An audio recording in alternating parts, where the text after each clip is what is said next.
is Celia Caldwell, and this is a reflection on my reviews from my performance on the ATI Critical Thinking Entrance and Exit exam, and how it relates to my development as a nursing student transitioning into my professional practice.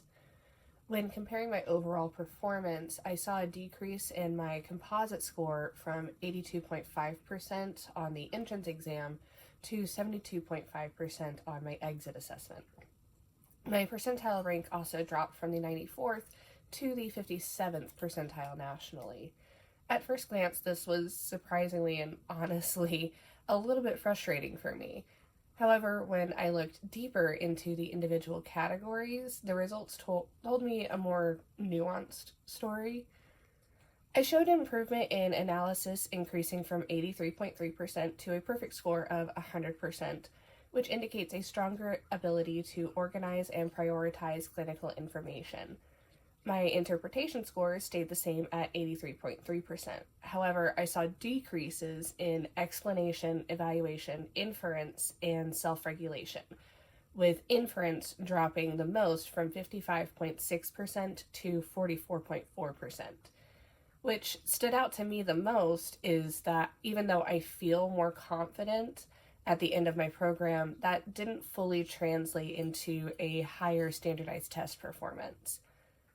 In nursing, critical thinking is made up of several key components. Interpretation is understanding patient data, like recognizing what an abnormal vital sign or lab value actually means for the patient. Analysis involves prioritizing that information, such as identifying which patient is the most critical and needs your help sooner. Evaluation is judging the credibility of information and determining what matters most in any certain situation.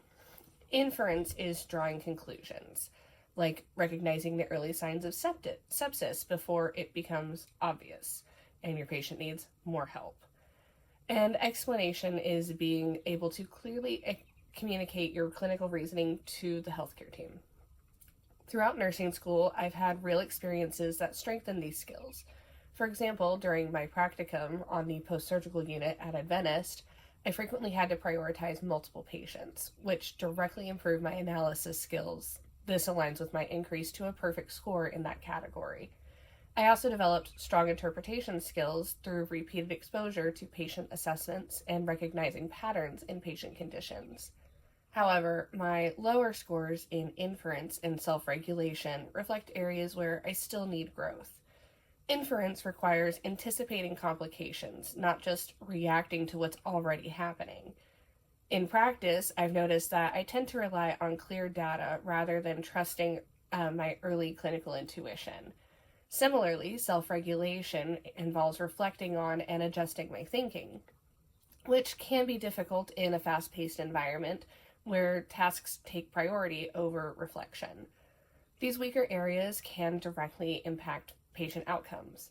If I am slower to make inferences, I may delay recognizing my patient's deterioration. If I don't consistently reflect on my decisions, I could miss opportunities to improve my clinical judgment.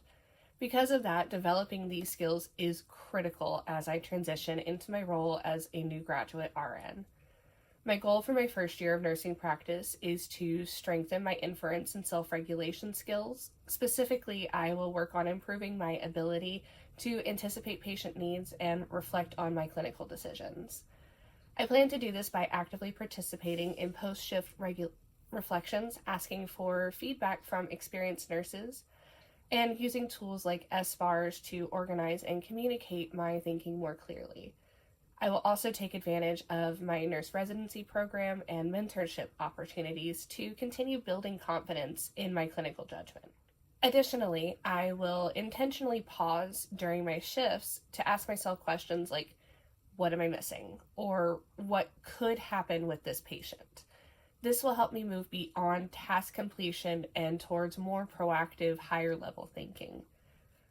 Overall, this assessment process taught me that confidence and competence are not always reflected in test scores, but the gaps it identified are still valuable. It forced me to look critically at my thinking, not just my knowledge.